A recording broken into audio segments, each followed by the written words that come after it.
Entonces, hola, mucho gusto. Mi nombre es Carol. Yo soy afortunada y, digamos, desafortunadamente de décimo semestre.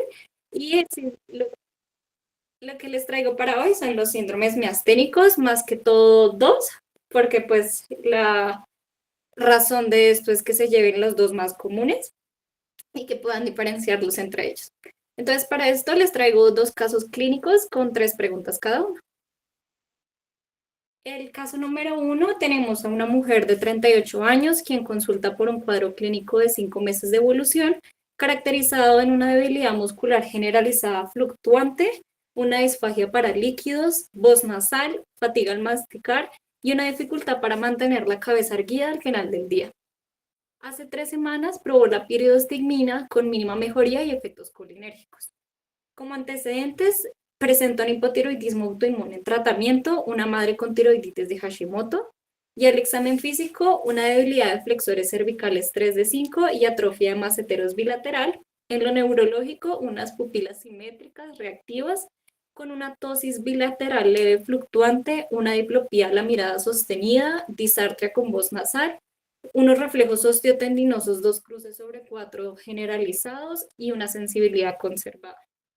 En los paraclínicos cuenta con una electromiografía con estimulación repetitiva con decremento mayor al 10% del potencial de acción y un TAC de tórax con atrofia del PI. Entonces, la pregunta número uno, teniendo en cuenta el caso anterior, se realiza una prueba serológica en lo cual lo más probable es que usted encuentre es A, los anticuerpos antirreceptor de acetilcolina AChR, B, los anticuerpos anti-MuSC, que son los tirosina quinasa específicos de músculo, C, los anticuerpos anticanales de calcio PQ, D, los anticuerpos antiacuaporina 4 o E, los antimod. No sé si... Ya te acabo de colocar la encuesta, Carol. ¿Cómo Gracias. estás? Oli. Entonces vamos a dar un minuto, ¿sí? Por cada pregunta. Sí, Pi. Ay, perdón.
Yo puedo ver cuántas personas ya respondieron la encuesta. Es que con lo que estás en la tablet creo que no puedes como ver la pantalla, pero en este momento han respondido, ya te digo, 5 personas. Bueno, lo próximo va a poner un temporizador.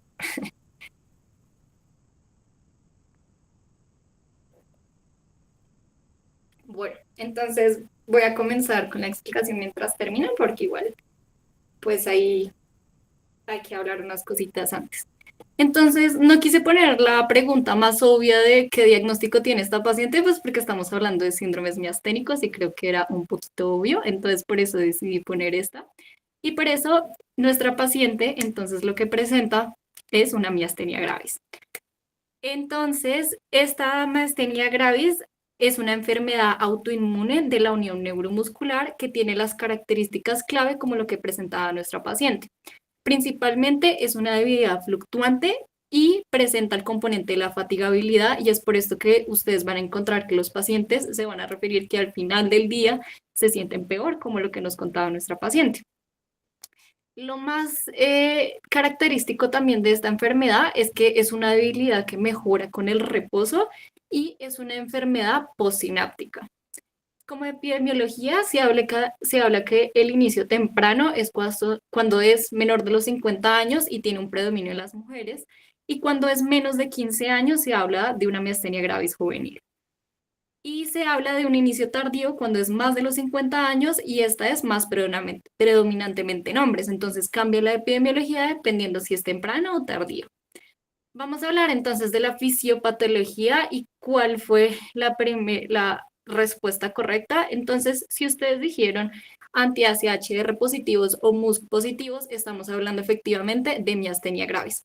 Estos dos anticuerpos son los más representativos de la enfermedad y más que todo los anticanales, los antiacetilcolina, los antirreceptores de acetilcolina, que son los AChR, porque estos se presentan en un 80% de los pacientes con miastenia gravis. Ahorita vamos a ver un gráfico. En el 4% están los anti-MuSK y en un 2 casi por ciento están los LRP4 que pueden coexistir con los AChR positivos. Entonces, la fisiopatología normal de, si yo hago esto, ¿ustedes ven dónde pongo el dedo?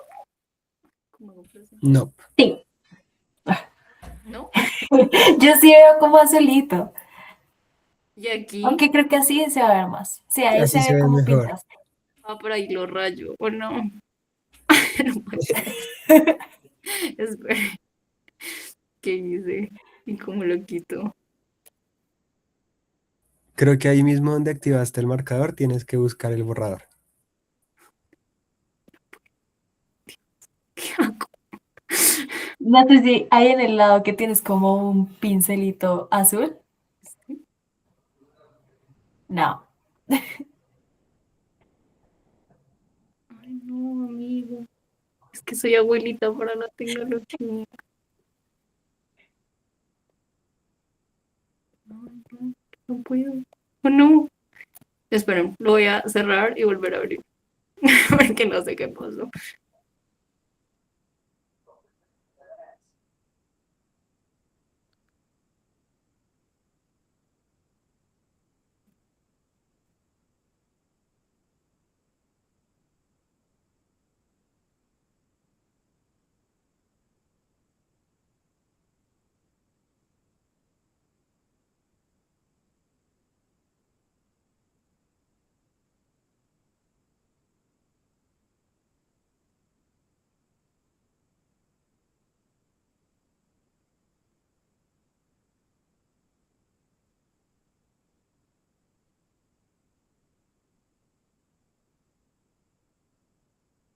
Ahí siguen viendo bien, ¿cierto?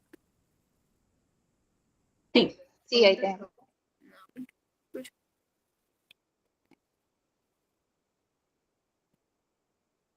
Ya ahora sí, no sé qué sucede. No lo volveré a intentar. Entonces, la fisiopatología normal de cómo se va a dar la contracción muscular es teniendo la membrana presináptica, que es la que está arriba en azul, y la membrana posináptica abajo en rojo. Entonces, para que se dé el potencial de acción, primeramente se va a dar, y lo hablaremos un poco más adelante, esta parte presináptica, la exocitosis de las vesículas con el transmisor de acetilcolina, los cuales van a llegar a los receptores de acetilcolina y estos van a causar pues el potencial de acción para que se contraiga pues el músculo. Esto es como a grandes rasgos lo que va a suceder y estas son las dos vías que puede tomar. Entonces, el 80% de las personas, como habíamos hablado, son anti-AChR positivos, los cuales se van a unir al sitio de opción de los receptores, que son los de aquí, y esto va a causar que estos receptores se internalicen y se degraden y no pueda pues pasar la acetilcolina a la membrana posináptica y que no se dé la contracción muscular. Tienen otra vía que es muy importante, que es la activación del complemento y pueden activar el complejo de ataque a membrana, el cual va a llevar a un mayor daño en la membrana posináptica. Por otro lado, tenemos el complejo del RP4 MuSK, que es activado por la grina, y este básicamente del RP4 no está muy bien conocido su mecanismo, pero del MuSK se habla que estos son los que van a ayudar a inducir la disponibilidad y la densidad de los receptores en la membrana posináptica. y cuando estos se unen contra ese MuSK va a aparecer una disminución de esos receptores. Entonces, para nuestra pregunta hay tres cosas importantes por las cuales nos van a dar, pues nosotros vamos a pensar si es un anti-AChR positivo o si es un anti-MuSK positivo. Para esta primera pregunta les voy a explicar dos de esas razones y se las terminaré de explicar en la pregunta número 2, se las complementaré. Una de las primeras razones es la presentación clínica. La miastenia gravis tiene dos presentaciones a nivel general, que son la ocular y la generalizada. Más del 67% de los pacientes debutan con síntomas oculares, como lo son la tosis asimétrica y la diplopía monocular, que son cosas que al examen físico de nuestra paciente encontramos. Y aparte de lo ocular, hay algo muy importante que nos va a ayudar a diferenciarlo de otras enfermedades autoinmunes como las que nos explicaba Lucy y Juan la semana pasada, que son que las pupilas no tienen alteraciones, porque hablamos que es una enfermedad más de la placa neuromuscular. Es importante decir que 60% de estos pacientes que presentan pues, los síntomas oculares, 50 de ellos van a generalizar. Al contrario de los que debutan con algo generalizado, es muy probablemente que tomen años en presentar síntomas oculares. Entonces, se me quedó, que no aparece otro que está aquí. Bueno, entonces, algo que hablar muy importante y nuestras primeras razones es que los anti-MuSK positivos van a presentar mucho compromiso vulvar, como lo hacía nuestra paciente. Entonces, va a presentar disfagia, disartria, voz nasal, una fatiga al masticar, una atrofia lingual y de maceteros. Y como lo ven aquí, el 80% de estos pacientes son AChR positivos y el 4% son MuSK positivos. Y si ven lo más rojo es lo que más comprometido tienen. AChR, ocular y MuSK es más que todo vulvar. En las extremidades, como ya lo veníamos hablando, de las características principales de esta enfermedad es una debilidad fluctuante que mejora con el reposo, normalmente proximal y axial. Es muy importante esto para lo siguiente que vamos a ver, que como el problema es de la placa neuromuscular en su porción posináptica, la sensibilidad y los reflejos osteotendinosos van a estar conservados. Y hay algunos casos en el que se va a ver un compromiso respiratorio, que es la disnea de esfuerzo. Aquí sí se ve. Entonces, la Academia de la Miastenia Gravis va a dividirla en 5 grados como tal, dependiendo pues de estos síntomas. Y como les explicaba que los primeros pacientes casi siempre debutan con miastenia ocular, es por eso que es el grado 1, pero presenta una fuerza generalizada normal.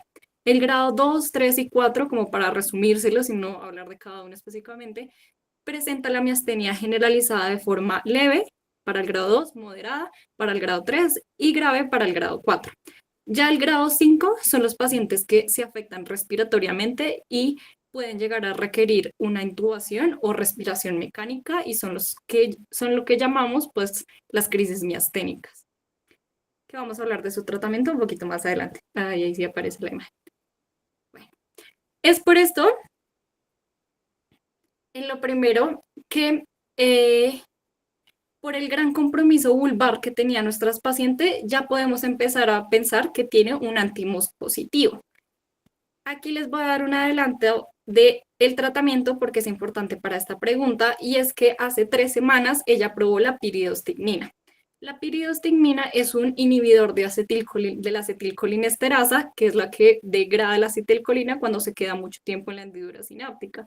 Entonces, lo que nosotros buscamos es inhibir pues esta proteína que lo está degradando para permitir que haya más acetilcolina disponible en la membrana, pues en la hendidura y que pueda llegar a algunos receptores que sí estén sirviendo. Entonces, dependiendo de esta fisiopatología, ustedes podrían entender que la piridostignina va a servir cuando los pacientes son AChR positivos, porque el problema entonces es el receptor propio de la acetilcolina.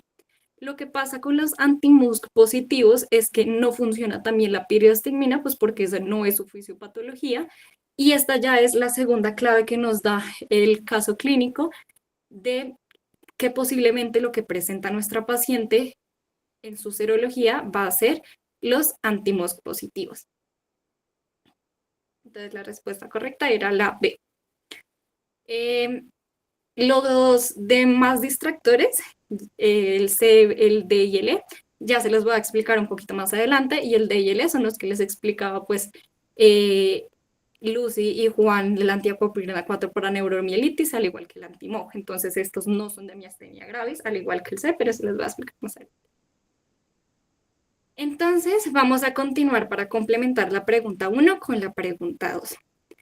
Esta paciente es diagnosticada entonces con una miastenia gravis generalizada, un anti-MuSK positivo, con importante compromiso vulvar. Se le inicia prednisona, pero persiste una disfagia significativa y una debilidad cervical. ¿Cuál sería la estrategia terapéutica para mejorar el control de la enfermedad a largo plazo? A. Retirar el corticoide y aumentar la dosis de piridostigmina. B. Realizar la timectomía y aumentar la dosis de piridostigmina. C. Continuar el corticoide y añadir rituximab. O D. Realizar una timectomía y añadir rituximab. Entonces ahí voy a dar el minuto.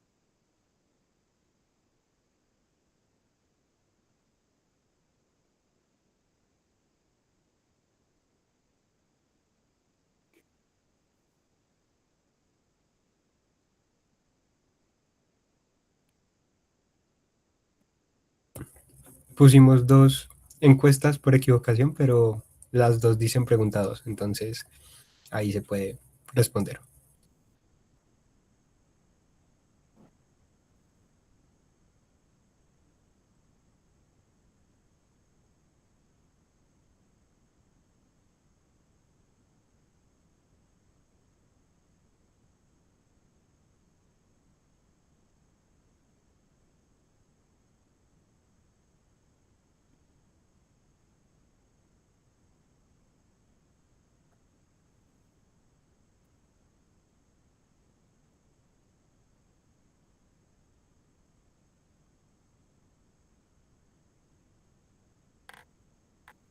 Bueno, listo. Vamos a continuar.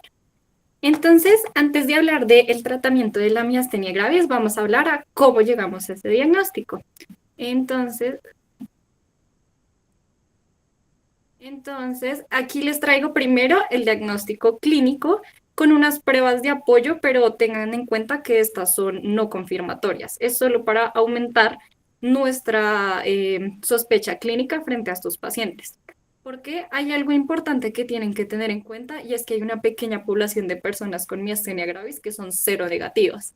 Entonces, si nosotros continuamos con test no confirmatorios y otras pruebas que les hablaré, con estas pruebas nos va a ayudar a aumentar esa sospecha clínica. Entonces, la primera es el incremento de la tosis con la mirada sostenida como lo tenía nuestra paciente. Entonces, le pedimos al paciente que sostenga una mirada a un punto fijo y esto debe aumentar la tosis. El otro signo es este signo de Kogan.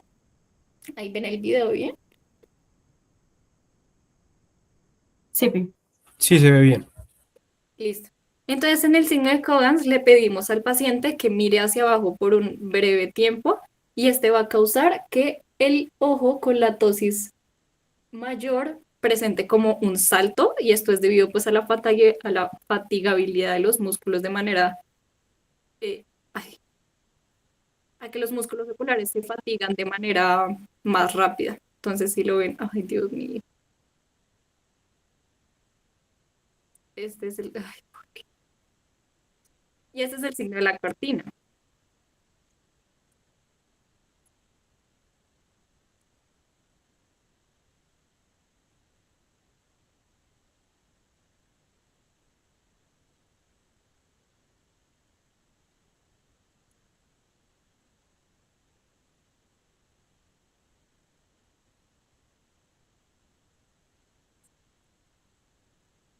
¿Sí escucharon el video o lo reprodujo sin sonido?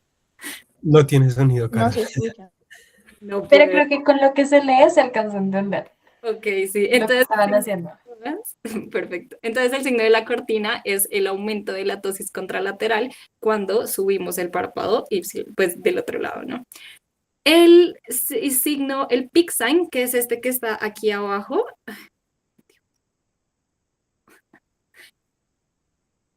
que es este que está aquí abajo a la derecha, es el signo de Peak-Sign en el que le vamos a pedir al paciente que cierre los ojos duro por un periodo de 1 a 2 minutos y este involuntariamente va a ir abriendo los párpados pues por la fatigabilidad de los músculos, causando así como una mirada entrecerrada de forma involuntaria. El test del hielo es este que está acá. Cuando un paciente tiene una tosis muy marcada, se le pone una bolsita de hielo de 1 a 2 minutos y esto debe mejorar la tosis de manera significativa. Esto es debido a que, al igual que la pireostigmina, el hielo es un inhibidor de la acetilcolinesterasa y por esto eso va a causar en el 80% de los pacientes una mejoría.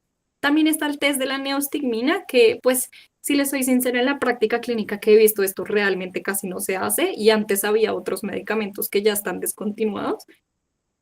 Pero pues básicamente para que sepan, la neostigmina, también inhibidor de la acetilcolinesterasa, se aplica 0,5 miligramos intramusculares y esto pues tiene que ayudar a mejorar la tosis de manera significativa y eso será positivo. Los otros que son pruebas confirmatorias, entonces es la serología y la electromiografía. Para la serología y empezando a responder nuestra pregunta número 2, esto importa porque los anti-AChR positivos son IgG1 e IgG3. Los anti-MuSK son IgG4 y los anti-LRP4, como les comentaba, son los que pueden coexistir con el AChR positivo y son IgG1. Hay otros anticuerpos antimusculares adicionales que se pueden llegar a pues, hacer en un panel de serología, pero estos son los principales y los primeros que le deben pedir a un paciente. Si esos pues salen negativos, podrían tratarse los demás, pero estos son los primeros que deben tener en cuenta. Entonces, ¿qué es lo importante del IgG4? El IgG4 es una inmunoglobulina que se va a secretar cuando hay unos linfocitos B recientemente activados y hasta los propios plasmocitos pueden dar IgG4. Es por esto que en los anti-MuSK positivos como tratamiento se va a usar el rituximab. Más adelante les dejo la diapositiva visual para que se la lleven como de memoria, pero es importante decir pues que es por esta IgG4 que funciona el rituximab, porque como saben el rituximab va contra los CD20 que es más de linfocitos B y es por esto que funciona mucho más en MuSK positivos. En cuanto a la electromiografía, se hace una estimulación repetitiva en el cual se debe ver un decremento mayor al 10% en el potencial de acción muscular compuesto. Como lo ven aquí, la primera curvita, entonces es el primer potencial de acción y vean cómo eso decreció a la repetición por la fatigabilidad de los músculos. La sensibilidad que les traigo y de toda esa manada de chorradas que les traigo es para que entiendan y para que vean más que todo que los anti-MuSK positivos en un 15 a 50% tiene una sensibilidad muy baja para músculos distales. En cambio, tiene una sensibilidad mucho más alta cuando son músculos oculares y lo mismo para la electromiografía de fibra única. Esos MuSK positivos, la sensibilidad puede llegar a un 100% cuando son en músculos oculares y hasta puede llegar a ser normal en distales. Entonces, siempre que ustedes tengan una sospecha de que el paciente sea anti-MuSK positivo, debe hacerse en músculos no solo distales. La electromiografía de fibra única es muy importante ahorita porque mide la variabilidad en la placa neuromuscular, que es lo que es llamado el jitter. Entonces ahí en esa imagen ustedes ven un aumento del jitter y esto quiere decir que hay algo anormal en la transmisión de la placa neuromuscular. Es por eso que es tan sensible. Entonces, como lo veníamos hablando, el tratamiento. El tratamiento sintomático, como ya les había explicado, para el 80% de nuestros pacientes va a ser la pireostigmina y el inhibidor de acetilcolinesterasa. La idea de la charla no es comentarles como tal dosis y todo eso y la posología, pero es para que se lleven pues aquí esta diapositiva para que la tengan en algún momento. Importante decir que la pireostigmina pues se debe iniciar de manera muy lenta porque puede llegar a generar pues efectos Dios mío, efectos colinérgicos y que no se puede tomar más de 120 miligramos en una sola toma, sino que se reparte. Los inmunosupresores, que son la prednisona, como el que le dieron a nuestra paciente, y la prednisolona.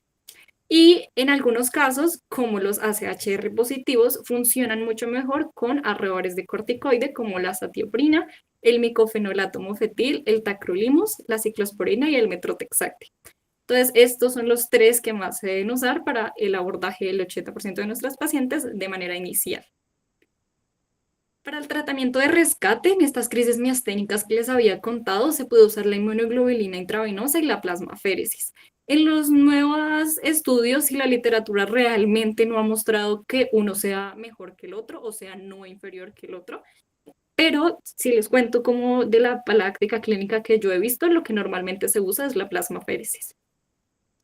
En casos refractarios y como primera línea de los antimos positivos, como les conté, se usa el rituximab por el hecho del IgG4 y la activación de los linfocitos B. Y el iculizumab también se puede usar en casos refractarios cuando sean pues AChR positivos más que todo. Entonces ya respondimos la pregunta número 2 en cuanto a si usar o no rituximab, si usar o no piridostigmina. Veamos cuál es el problema de la patología tímica en estos pacientes. Aquí esta tablita quería mostrárselas, pero los datos no están tan bien, entonces más que todo escuchen los nuevos que les voy a dar que los que están en la tablita para ubicarnos. Entonces, dependiendo del anticuerpo, es mucho más probable que alguien tenga una patología tímica que otra. Y esta es la tercera razón que estaba en nuestra pregunta número 1 y en nuestro caso clínico de por qué es posible que esta paciente tenga más un antimus positivo. Porque como lo ven, los antimus positivos en un 95% tienen una atrofia tímica o una anatomía tímica normal para la edad, es decir, que no tienen patologías hacia la alta. Los AChR positivos en un 67%, más que el 40% que dice ahí, pueden llegar a tener una hiperplasia folicular tímica o un timoma en un 10%. Esto es importante porque pues, las patologías hacia la alta van a favorecer la producción de los autoanticuerpos y disminuyen la regulación de los linfocitos. Entonces, ¿qué pasaría en un paciente antimus positivo que tiene atrofia tímica? Pues realmente nada, porque está atrófico, entonces el timo no va a ser relevante para nuestro paciente y no se explica entonces hacerle una timectomía. Las indicaciones de la timectomía, entonces, evidentemente es que haya una hiperplasia folicular tímica o un timoma. Pero además de esto, los nuevos estudios y la nueva literatura nos habla de que aún así no evidenciemos una hiperplasia folicular tímica o un timoma. Cuando un paciente sea AChR positivo, se ha demostrado que les va mucho mejor hacerle timectomía. Entonces, es por esto que nuestra pregunta número 2 es continuar el corticoide y añadir el rituximab. La pirostigmina, en las respuestas A y B, como les contaba, no va a funcionar muy bien en los antimus positivos porque no es su fisiopatología. Y en la respuesta de la timectomía, como les contaba, no es necesaria en los antimus positivos porque y como ya lo veíamos en los paraclínicos, nuestra paciente tenía una atrofia del timo. Entonces no sirve de nada hacerle una timectomía. Entonces, continuemos con nuestra pregunta número 3 de este caso clínico. Esta paciente, digamos que por alguna razón es diagnosticada con una neumonía adquirida en la comunidad y recibe un tratamiento antibiótico, pues requiere un tratamiento antibiótico. ¿Cuál de los siguientes antibióticos deben evitarse siempre que exista una alternativa eficaz debido a su potencial para exacerbar la miastenia gravis? A, la amoxicilina, B, la penicilina G, C, la ceftriaxona o D, la citromicina. Doy el minutico.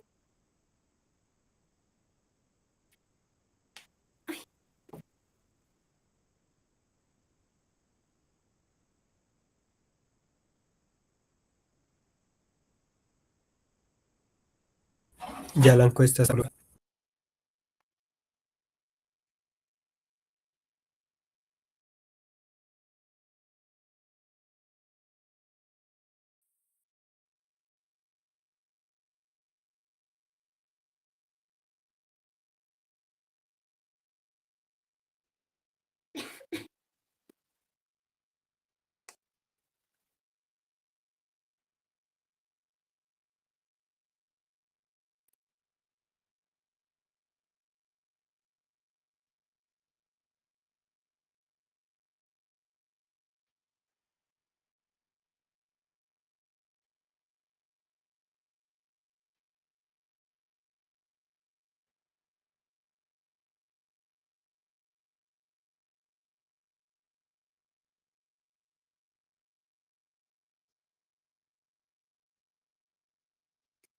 Bueno, entonces vamos a seguir.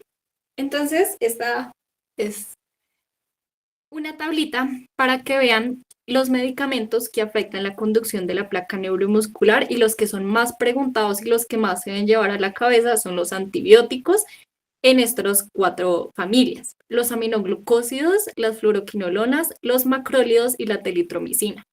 Estas son las preguntas que más salen sobre la miastenia gravis en cuanto a cuáles son los medicamentos que se deberían, pues, evitar. Y claramente los que realmente bloquean la unión neuromuscular y son importantes para las valoraciones perioperatorias o preoperatorias para los que vayan a pasar a noveno son los anestésicos, el rocurónido y el becurónido, que son, pues, los relajantes, y la toxina botulínica.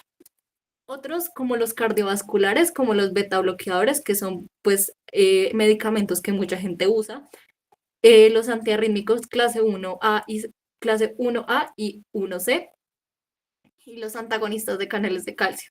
Otros importantes que se pueden llevar a la cabeza son los opioides y las benzodiazepinas, el magnesio y la cloroquina.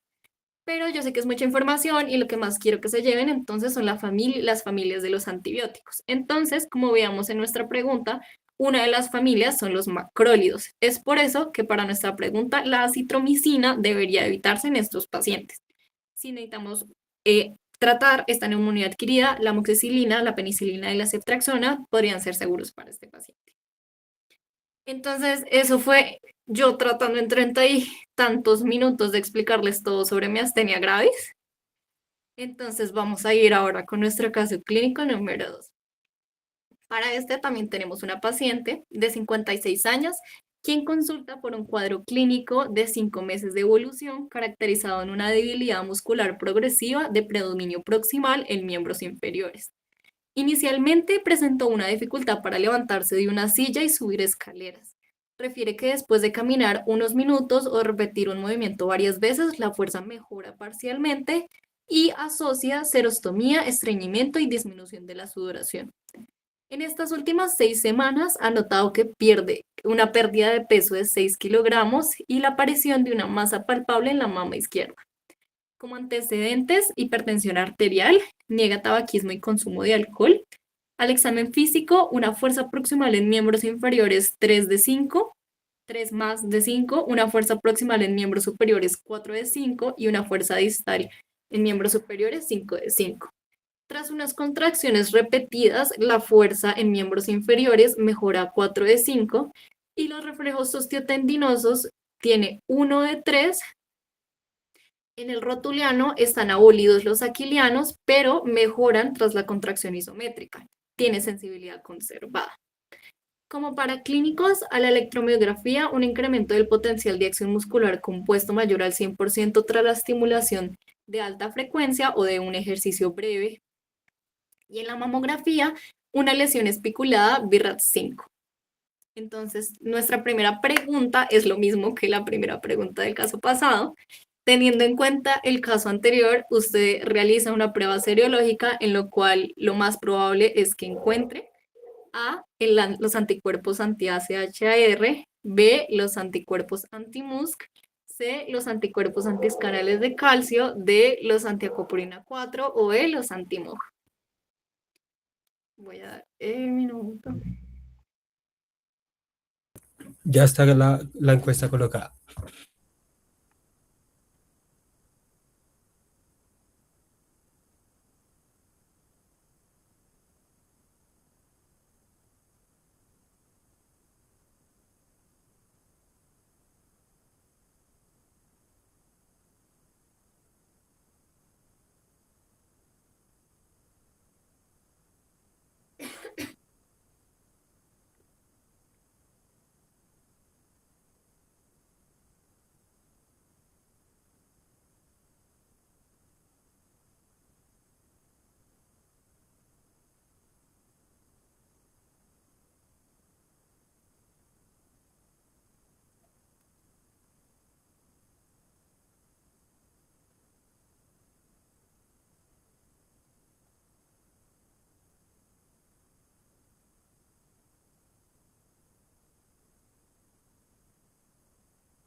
Entonces, para esta charla, lo que yo más quiero que se lleve es la diferenciación de la miastenia gravis con el síndrome de Lamberton.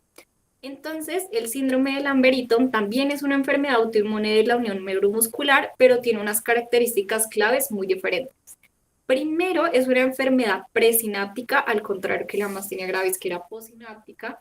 Esta, al contrario que la miastenia gravis, mejora con el ejercicio, aunque también es una debilidad proximal. Los pacientes normalmente van a presentar síntomas disautonómicos y unos reflejos osteotendinosos disminuidos. En un 50-60% se asocia con un síndrome paraneoplásico, en el cual 80% es asociado al carcinoma pulmonar de células pequeñas. Para este caso, yo sé que no puse este y que no es lo más común, pero este ya era un caso que habíamos visto con el doctor Danilo, entonces prefería hacerlo un poquito más diferente y para que vean que no es el único que puede causar pues el Lamberton. El cáncer de mama, de próstata, de colon, de estómago y los linfomas también pueden hacerlo. Y en una pequeña cantidad, alguna literatura habla de un 20%, de un 15%, también se asocia a un trastorno autoinmune que no sea neoplásico, y en algunos casos como la diabetes mellitus tipo 1. Entonces, en esta imagen, que claramente no está hecha con IA, les voy a explicar la fisiopatología, como veníamos hablando, para que se libere la acetilcolina y llegue a los receptores y cause una contracción muscular. Se debe pues tener un potencial de acción que haga que se dé esa exocitosis de la acetilcolina. ¿Cómo se hace esto? Con los canales de calcio dependientes de voltaje, que son los PQ. Cuando estos canales de calcio están abiertos, eso causa la despolarización de la membrana, lo que causa la exocitosis de la acetilcolina, llevando a la contracción muscular. Cuando se bloquean, pues no vamos a tener el calcio, la membrana no se despolariza, y el problema de esto es la liberación de la acetilcolina. Entonces, ¿por qué nos causa síntomas desautonómicos en estos casos? Es porque uno, pues la acetilcolina es el principal neurotransmisor del sistema nervioso autónomo, y dos, porque pues estos canales de calcio dependientes de voltajes no solo están en las hendiduras presinápticas, sino en muchos otros lados. Y es por eso que nos causa esta clínica. Como lo veníamos hablando, esta es la imagen del fenotipo del síndrome de Lamberton, que se presenta en un 4%, como lo ven. La debilidad tiene un predominio más que todo en miembros inferiores y más que todo en la cintura pélvica. Es por eso que nuestra paciente nos decía que tiene problemas al levantarse o sentarse. Y como al contrario de la miastenia gravis, esta mejora con el ejercicio.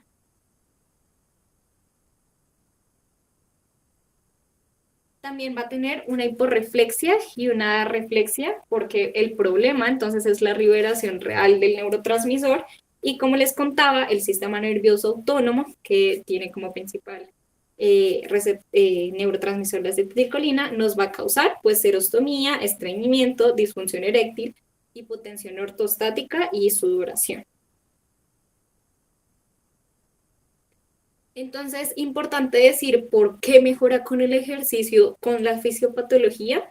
Entre más nosotros estemos dando el estímulo, poco a poco la membrana presináptica va a estar ingresando calcio hasta que tenga el calcio suficiente para despolarizar la membrana y causar la contracción muscular. Es por esto que mejora cuando hacemos el estímulo repetitivo. Y por eso el diagnóstico se hace con serología. En un 90% de los pacientes son positivos, y por esto es muy importante hacerle la serología anticanales de calcio dependientes de voltaje, los PQ, y el cribado oncológico, porque alta población de esta enfermedad tiene pues la enfermedad paraneoplásica. La electromiografía cuenta con un decremento con una estimulación repetitiva a baja frecuencia, como lo veíamos en la miastenia gravis, pero esta es muy leve, que es esta primera que ven aquí, hacia su izquierda. Y lo más importante de la electromiografía es la imagen de la derecha, que es el concepto de la facilitación, que es el aumento del potencial de acción tras el ejercicio breve o cuando se hace a una alta frecuencia esta electromiografía. En la literatura pasada, digamos que se contaba con el diagnóstico confirmatorio cuando haya un aumento del 100% de la amplitud, pero las nuevas guías están diciendo que desde que haya un aumento mayor al 60% de la amplitud de de la onda con base a al primer estímulo, se puede considerar confirmatorio para el síndrome de Lamberito. Es por eso que nuestra pregunta número 4 era la respuesta C, los anticuerpos anticanales de calcio, porque eh, esta es su fisiopatología. Ay, aquí no me daba cuenta que puse antigat 65. Bueno, es que esos son los que tenía acumulados.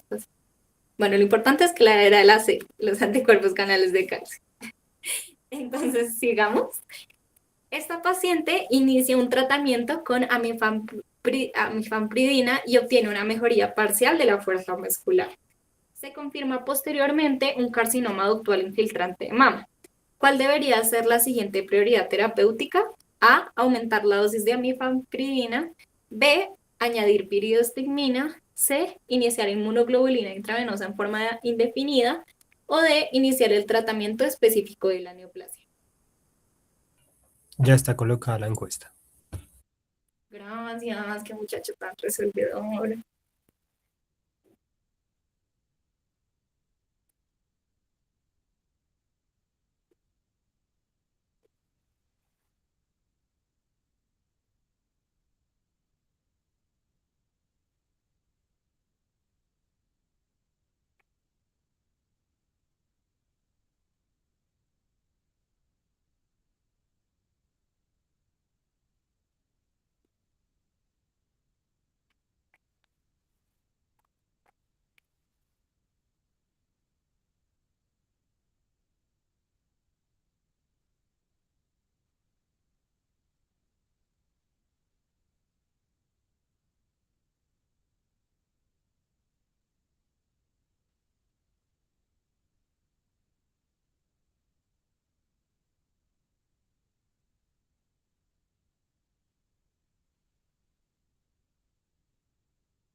Bueno, entonces siento que esta pregunta está un poquito más obvia, pero es para que se lleven mucho en la cabeza que el tratamiento del Lamberito se va a basar mucho en la terapia oncológica. Ay, se me escapó. Porque, pues normalmente los tumores de estos tipos expresan proteínas similares a estos canales de calcio y esto va a hacer que el sistema inmune los reconozca como extraños y cree más anticuerpos. Y realmente si nosotros empezamos el tratamiento sintomático y esta mejoría neurológica no se ve, seguramente la terapia oncológica debe ser un poco más agresiva o un poco mayor dependiendo del estado en el que esté, pues, la neoplasia. Y para el tratamiento sintomático, como lo que estaba tomando nuestra paciente, es la amifampridina o la 3,4-diaminopiridina, que son bloqueadores de canales de potasio voltaje dependientes. ¿Por qué? Porque los canales de potasio, si los bloqueamos, esto va a hacer que los canales de calcio estén abiertos mucho más tiempo, permitiendo que entren pues más calcio y esto cause la despolarización de la membrana y por lo tanto pues la exocitosis de la acetilcolina, ¿no? La inmunoterapia se hace en casos un poco más refractarios o severos y tiene un poco la misma posología que les había explicado, bueno, que les mostré pequeñamente en la miastenia gravis, pero pues no es la idea de la charla, ¿no? Pero para que sepan, pues puede hacerse también con inmunoglobulina intravenosa, la plasmaféresis y corticoides y ahorradores de corticoides cuando el tratamiento sintomático no basta. Es por eso que la respuesta correcta era iniciar el tratamiento específico de la neoplasia. Hay alguna literatura que habla que se puede añadir piridostigmina, pero los casos realmente de una mejoría se presentan muy poquito. Aumentar de la dosis de amifampridina, pues funcionaría en un caso que también fuera refractario si no se ha instaurado, si ya se instauró también tratamiento de la neoplasia y esta pues no mejora. Iniciar la inmunoglobulina intravenosa de forma indefinida, lo mismo. Lo primero debe ser el tratamiento de la neoplasia. Y vamos con la última pregunta, sienta las 8:51. Esta es una pregunta más que todo como de reflexión, porque Pues es un paciente con una sospecha de un síndrome miasténico de Lamberton que presenta los anticuerpos anticardiales de calcio em, negativos. La estimulación nerviosa repetitiva demuestra un incremento mayor al 120 de la amplitud del potencial de acción muscular compuesto tras el ejercicio breve. Según esto, ¿cuál sería la conducta más apropiada? A. Descartar el diagnóstico debido a la negatividad de los anticuerpos. B. Solicitar una biopsia muscular para confirmar el diagnóstico. C. Mantener la sospecha diagnóstica e iniciar la búsqueda de una neoplasia subyacente. D. Diagnosticar la miastenia gravis cero negativa. O E. Repetir la determinación de los anticuerpos anticanales de calcio. Doy el minuto.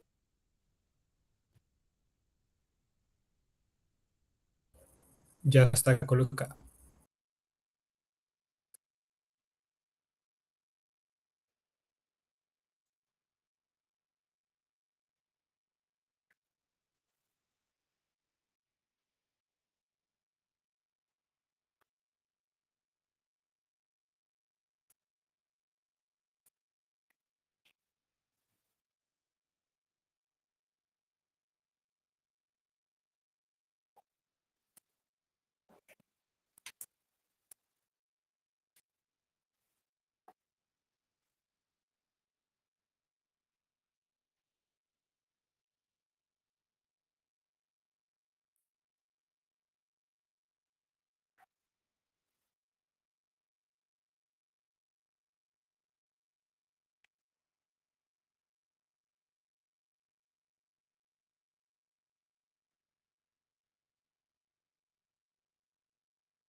Bueno, entonces, la respuesta correcta claramente es mantener la sospecha diagnóstica e iniciar la búsqueda de una neoplasia subyacente, porque al igual que les contaba en la miastenia gravis, hay algunos pacientes que pueden llegar a ser cero negativos, pero tenemos que seguir una sospecha diagnóstica si la clínica nos lo está diciendo.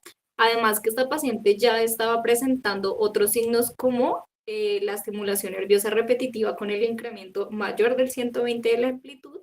Entonces, repetir realmente los anticuerpos de los canales de calcio cuando en el 90% de los pacientes son positivos es realmente pues un gasto de recursos más que buscar las causas más comunes como un TAC de tórax para pues el carcinoma de células pequeñas, pues pulmonar de células pequeñas. Solicitar una biopsia muscular tampoco está indicado para confirmar el diagnóstico. Igual el problema no es muscular, sino es de la placa.